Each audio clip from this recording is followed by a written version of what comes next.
مشاهدي الكرام، أسعد الله مساءكم أينما كنتم بكل خير. أحييكم وأقدم نشرة أخبار المساء من الفضائية الإرثية السيلها بالعناوين.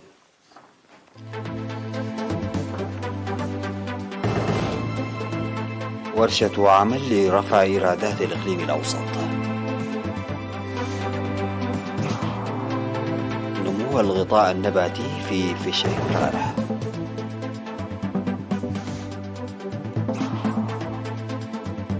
دورة تدريبية للمرأة في جنوب دنكاليا.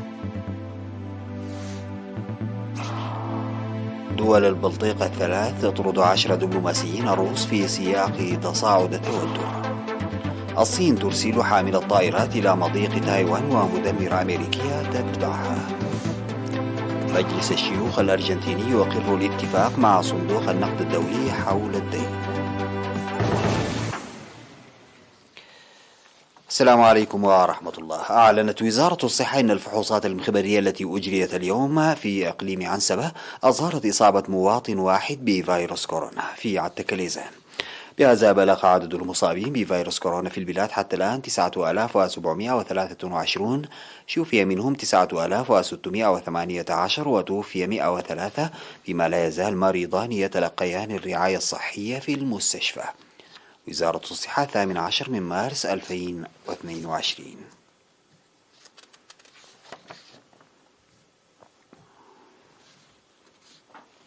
عقدت إدارة الإقليم الأوسط ورشة عمل يوم 18 من مارس الجاري بحضور مسؤولي الأقسام ومدراء 16 مديرية والجهات الشريكة بشأن رفع إيرادات الإقليم.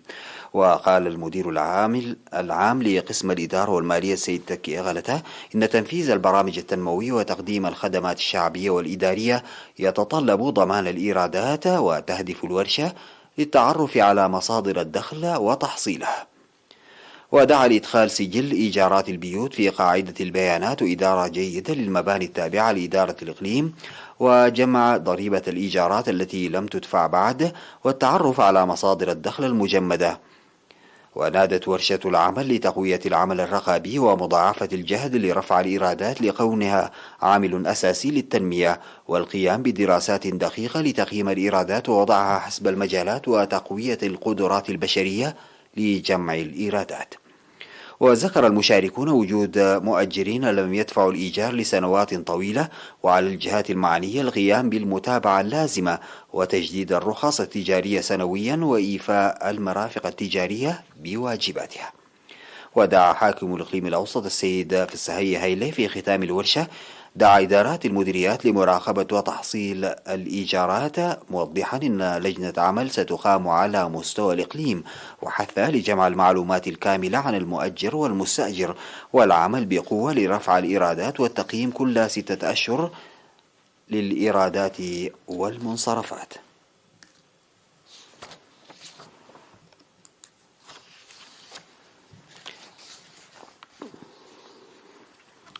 تقوم وزارة الزراعة بالتعاون مع وزارة الثروة البحرية بتقديم دورات تدريبية وبرامج تأهيل متنوعة تساهم في مساعدة المزارعين من أجل استخدام خليط من السماد الطبيعي وعدم استخدام السماد الكيميائي. وأفادت الوزارة بأنها نظمت وكجزء من البرامج التجريبية المقدمة للمزارعين دورة تدريبية للمزارعين في مديرية فورت ساوا في الفترة من 3 حتى 7 من مارس 2022، تمثلت في تعريف سبل إعداد واستخدام السماد الطبيعي والمضادات الحشرية.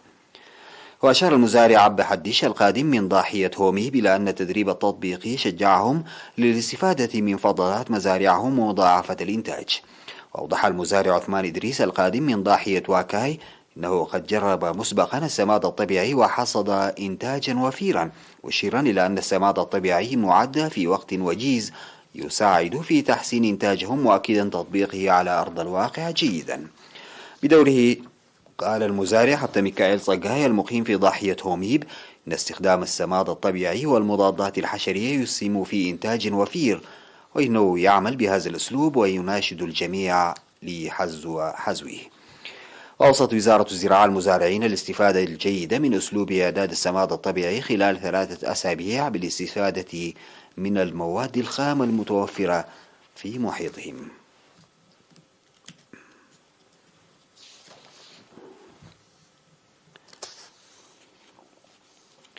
تشهد محمية فيشي مرارة نمو الغطاء النباتي بفضل الحراسة من قبل السكان، وأفاد السكان عدم حدوث قطع للأشجار منذ إدخال المنطقة في محمية وطنية منذ عام 2011، وذكروا حدوث تغيير كبير في المحمية مما كانت عليه قبل 9 سنوات، وذلك بفضل الحراسة التي يقومون بها.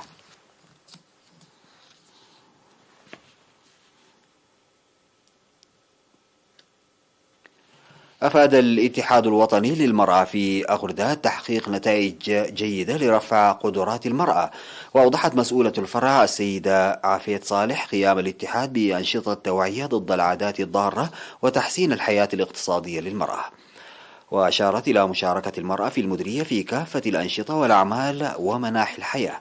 وذكرت عضوات الفرع بأن التدريب الذي يحصلن عليه ساعدهن في جهود تحسين معيشتهن، داعيات لتوسيعه.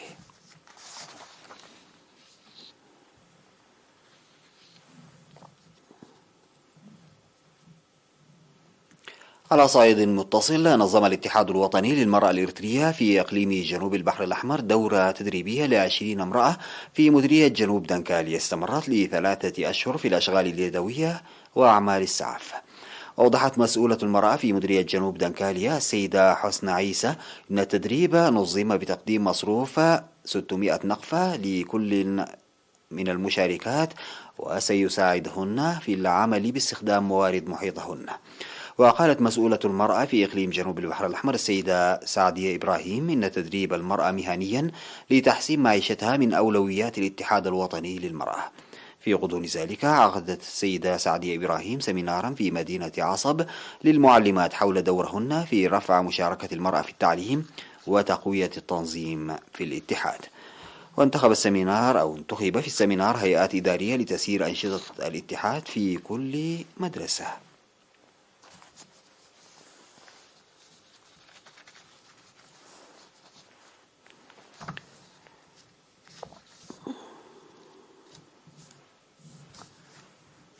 بعد الفاصل سيداتي وسادتي أعود بالأخبار الخارجية.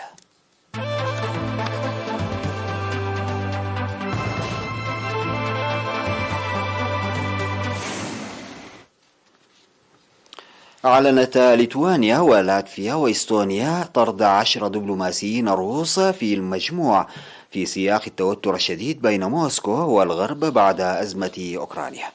وأعلن وزير الخارجية اللاتفي إدغار رينكفيكس على تويتر أن بلاده تطرد 3 موظفين في السفارة الروسية بسبب أنشطة مخالفة لوضعهم الدبلوماسي وعلى ضوء العدوان الروسي الجاري على أوكرانيا.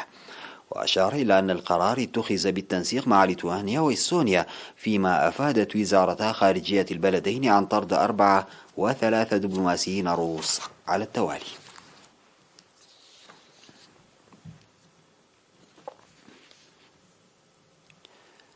كشف مصدر مطلع أن الصين أرسلت حاملة طائراتها شاندونغ إلى مضيق تايوان، مشيرا إلى أن مدمرة أمريكية تتبعها. ونقلت رويترز عن مصدر قوله إن حاملة الطائرات الصينية أبحرت بالقرب من جزيرة كينمان التي تسيطر عليها تايوان، والتي تقع مباشرة قبالة مدينة شيانمين الصينية. وأضاف المصدر أن المدمرة USS رالف جونسون، وهي مدمرة صواريخ موجهة من طراز أرليبيرك، بدأت في تعقب الحاملة التي لم يكن لديها طائرات على سطحها وأبحرت شمالا عبر المضيق. كما أشار المصدر إلى أن تايوان أرسلت أيضا سفنا حربية لمتابعة الوضع. وتعتبر بكين تايوان جزءا لا يتجزأ من أراضيها ضمن سياسة الصين موحدة، وهو ما تعارضه تايبيه.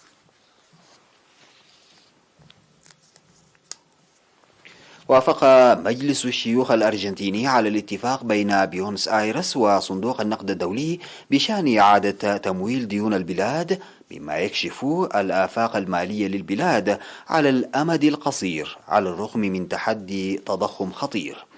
ووافق مجلس الشيوخ على الاتفاق بأصوات 56 عضوا مقابل 13 عارضوا النص وامتناع 3 عن التصويت. وشكر الرئيس الأرجنتيني ألبرتو فرنانديز أعضاء البرلمان، مؤكدا أن الاتفاق سيمنح البلاد آفاقا واضحة جدا. وأشاد وزير الاقتصاد الأرجنتيني مارتين غوزمان بالاتفاق، مشيرا إلى أنه يختلف جذريا عن كل الاتفاقات التي أبرمت في الماضي مع صندوق النقد الدولي. وخارج مجلس الشيوخ تجمع مئات المتظاهرين بدعوة من النقابات العمالية والقطاعات اليسارية المعارضة لتسوية الديون.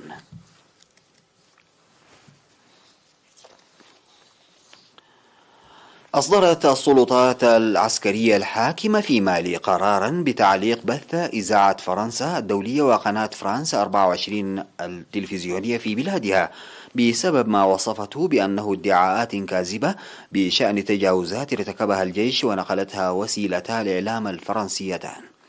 وقال بيان حكومي وقعه الكولونيل عبد الله مايغا الناطق باسم الحكومة أن باماكو ترفض بشكل قاطع هذه الادعاءات الكاذبة ضد القوات المسلحة المالية.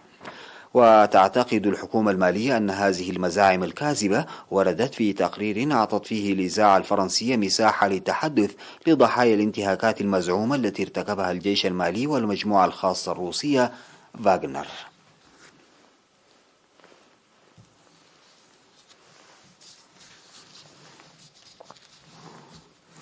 ختاما سيداتي وسادتي لنشرة أخبار المساء أعود فأذكر بعناوينها. ورشة عمل لرفع إيرادات الإقليم الأوسط.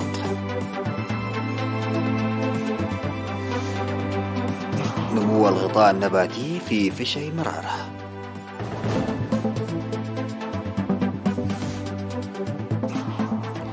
دورات تدريبية للمرأة في جنوب دانكاليا. دول البلطيق الثلاث تطرد 10 دبلوماسيين روس في سياق تصاعد التوتر. الصين ترسل حامل الطائرات إلى مضيق تايوان ومدمرة أمريكية تتبعها. ومجلس الشيوخ الأرجنتيني يقر الاتفاق مع صندوق النقد الدولي حول الديون. انتهت نشرة أخبار المساء قدمتها لحضراتكم من الفضائية الإريترية. شكرا لمتابعتكم. السلام عليكم ورحمة الله تعالى وبركاته.